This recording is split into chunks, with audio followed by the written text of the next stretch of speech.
Okay, can you see this? This is now the product of hard work and patience after 4 months. Ayan na. Kunin natin. 4 months na. And before that, panoorin nyo muna kung gaano ang hirap na dinanas ko dito. 4 months in the making.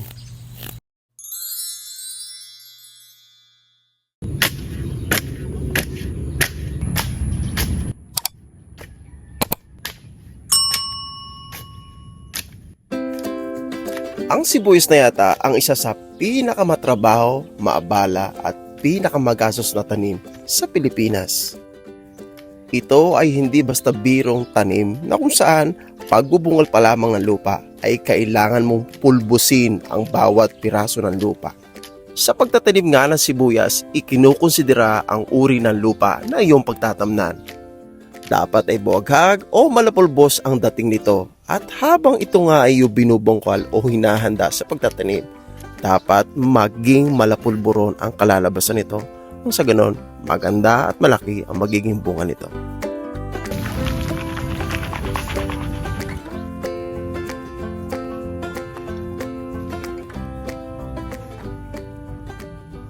At isa rin sa ating kinokonsidera upang sa ganon ay maganda at maging malaki ang ating bungang sibuyas, kailangan tayong gumamit ng natural na pataba o kung tawagin ay animal manure.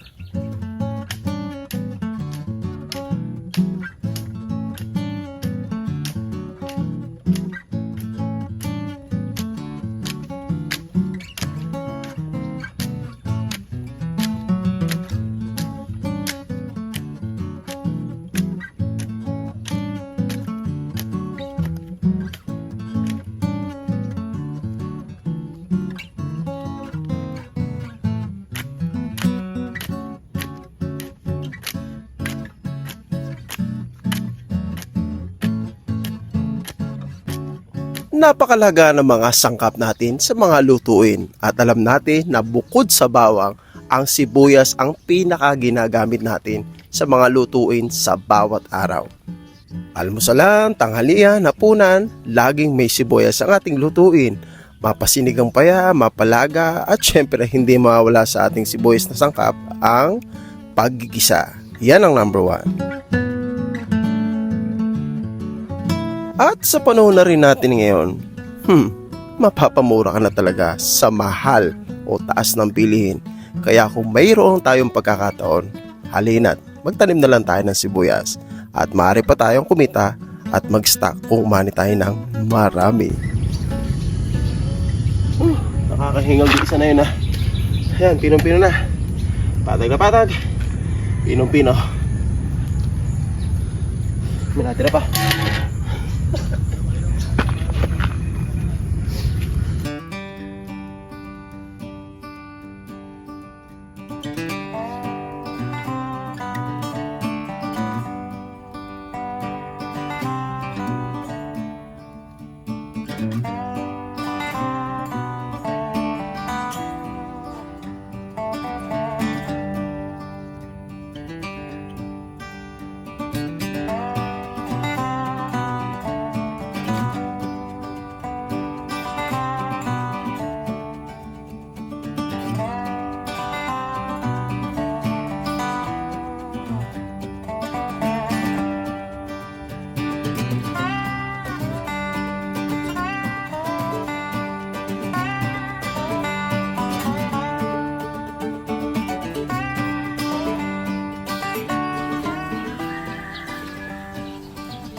Talagang napakarami niyang damo eh.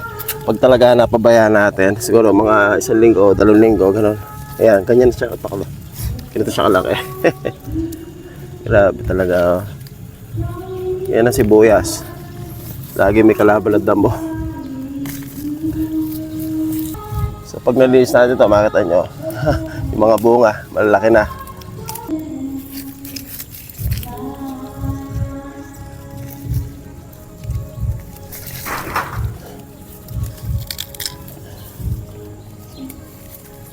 Dito ako natutuwa sa kabilang plot ko. Try natin kumuha ng sibuyas. Nang makita nyo kung gaano kalaki mga daon. Para siyang leeks, ha? Okay? Ready? Go! Wow! Laki na. Malaki na yung bungas. Pero mga 1 month pa to. Bago ano yan. Siguro, malaki magiging bunga nito. Yung gasing kamas, gano'n. Laki oh. 1 month pa. Okay. Okay, bawas pa tayo isa. Laki oh.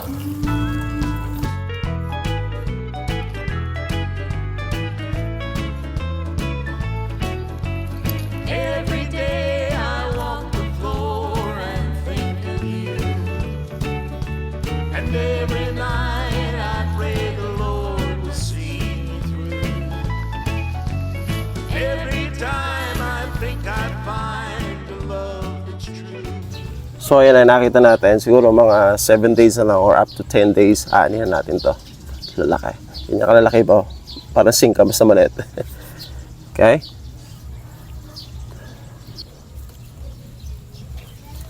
Okay, hintayin nyo. Lalaki pa ng todo yung aking sibuyas ngayon.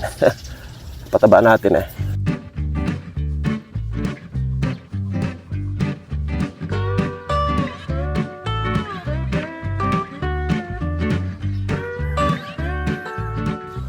Okay, sa wakas, sumapit na tayo sa harvesting day. But hindi pa ngayon, bukas.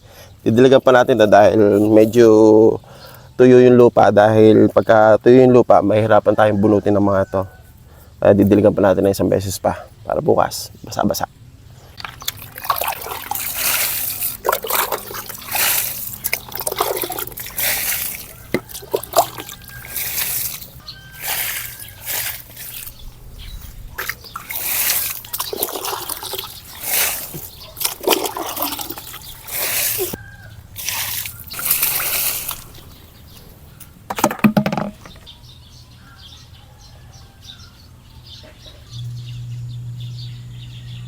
Okay, alisin natin to. Harang. Alam niyo kasi binibisit to ng manok nung minsan eh. Habang lumalaki, kaya ako nilagyan itong harang. Kinalkal yan. Sira yung mga dahon. Dumapa. Alisin natin.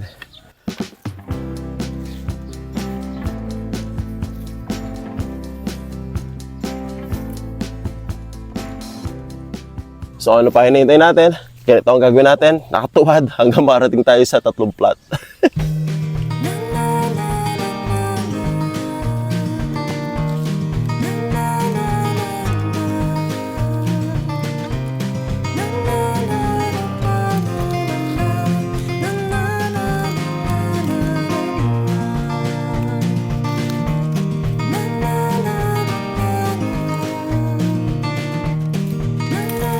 Okay. So, naka-squat tayo. I-position natin sa pagkuha ng sibuyas. Ayan. Hindi tayo kangawitin ng masyado dahil hindi naman tayo ekta-ektara yung ating ani. Okay. Dami.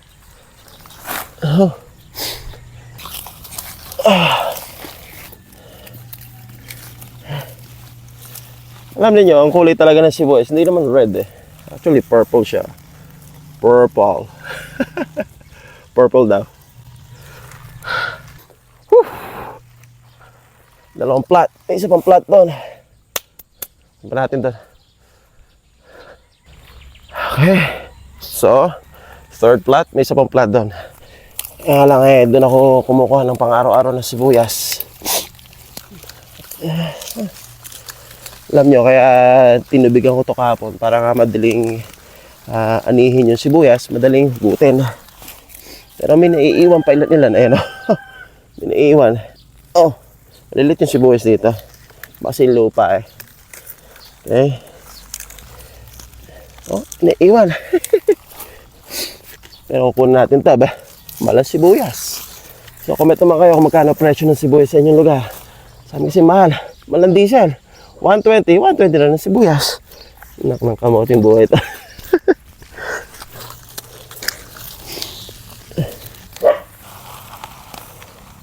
Oh. Simputin pa natin iba dyan. At pang natira.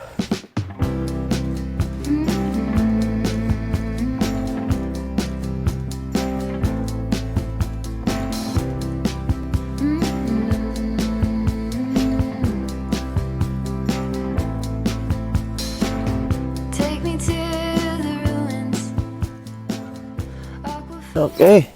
Asan pa? May 5 piso na ng isa nito.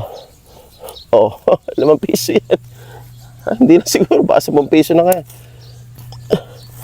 Aba, yung ito ko let. Baka 5 piso nga ito. Ito, 10 piso. Namo. Okay. Isa-isay natin. Kakamouflage siya sa lupa. Dahil yung kanyang dahon ay tuyong-tuyo na. Kumalaman ko nasan yung iba pa. Ayun. So kung makikita nyo ito, itong dahon, no, nakadapa. So yun ang tanda na aani na talaga yung sibuyas na nakadapa siya. Ito lang nakadapa yung dahon. Kaya sabi na magsaka, dapa na. Ani na. Okay. Okay, kunin pa natin iba doon. Balikan natin. So kung di mo tititigan talaga yung lupa na naiiwanan ng mga sibuyas. Ayan o, tulad isan to. Sayang. Nalis kasi dahon niya. Ito isa o. Putol yung sanga. Okay. So meron pa ba? Siguro. Kung meron man, tutubo ng parigurado yan.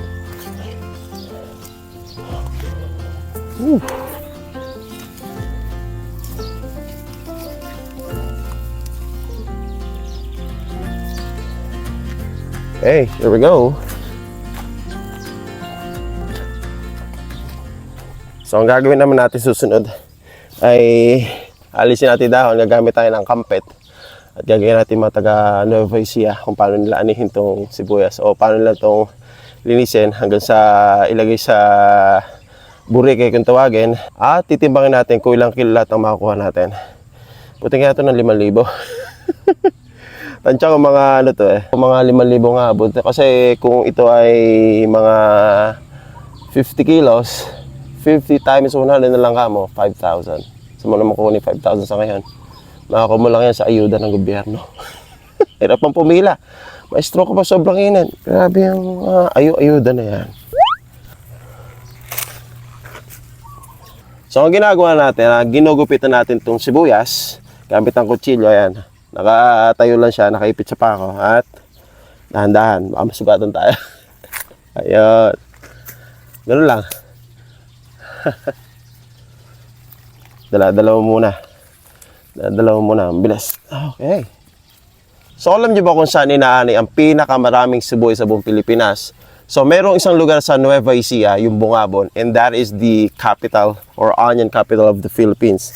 Diyan nagmumula ang napakaraming sibuyas sa Pilipinas. Pero yung mga kalapit bayan, sabihin natin, ano ba yun? Pantabangan, Rizal. So based on my research, yung mga kalapit na bayan, yan ay onion producer din sa panahon ng amihan season. Sabihin natin na nagpupula sila October hanggang sa umani sila ng from January up to March. So March ngayon, habol tayo sa anihan ng onion capital of the Philippines. Bungabon. Taga Bungabon tayo? No.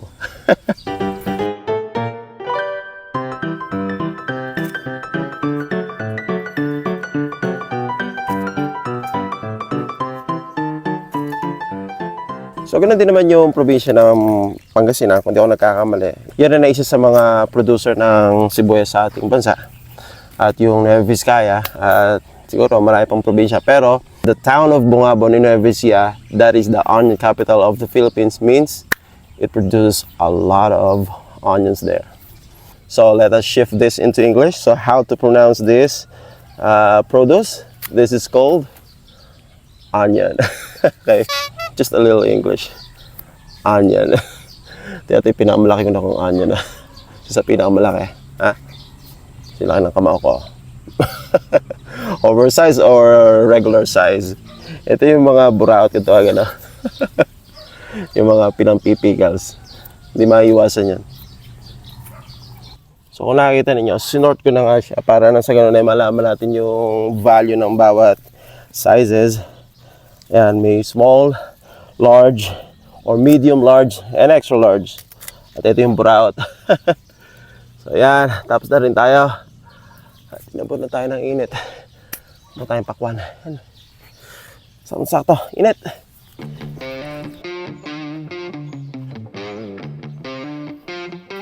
Okay. Ito. Oh. Kain natin. Merienda. Ayun na, dami ng kamay ko. Merienda tayo. Itong pakwan na to ay lipas na. Ibig sabihin, marami na ako nakawang pakwan dito. Oh, what the F? Paano ba kayo ng pakwan? Ha? Ano? Tama-tama. Summer na. Alam nyo, last week, inano na yung summer.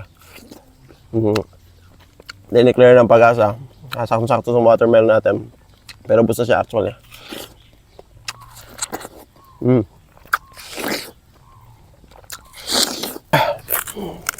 Hindi pa. Lupa-lupa pa.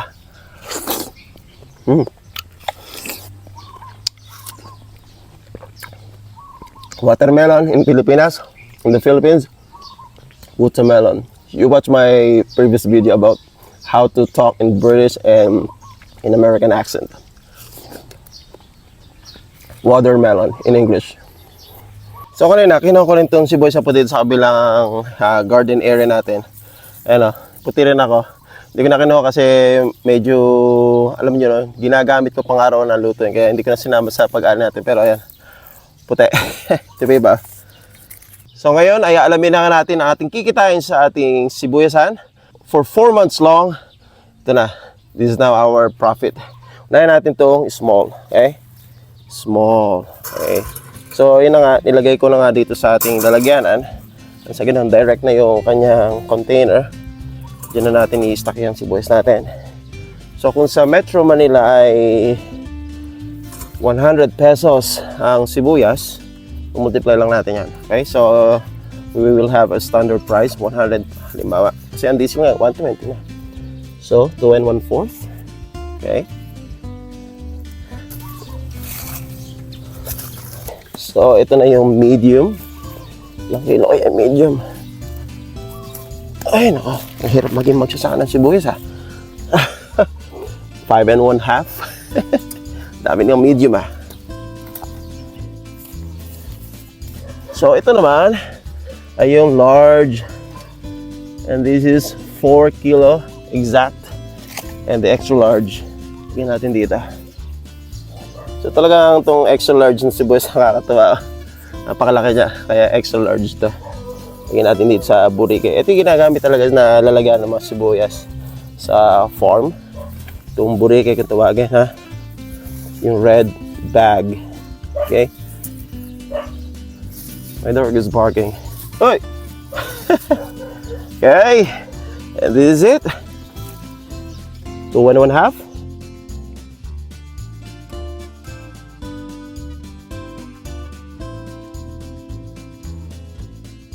So in total, we had 15 kilograms of onions.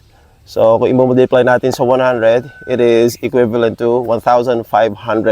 So we have profited 1,500 sa 4 na buwan kong pagbibilig, pagbungkal, at pagtuwad kanina. Isama na rin natin to. 1 kilo magitin to ha. Okay, so this is how our episode ends. And if you like this video, don't forget to subscribe to this channel. Mag-heart ka, like, and share this video to anyone. Bye! Ito pinakamasarap sa itlog eh. Ito sibuyas sa puti. At pampano daw to eh. Luto na natin. Okay, tsaka muna. Bye!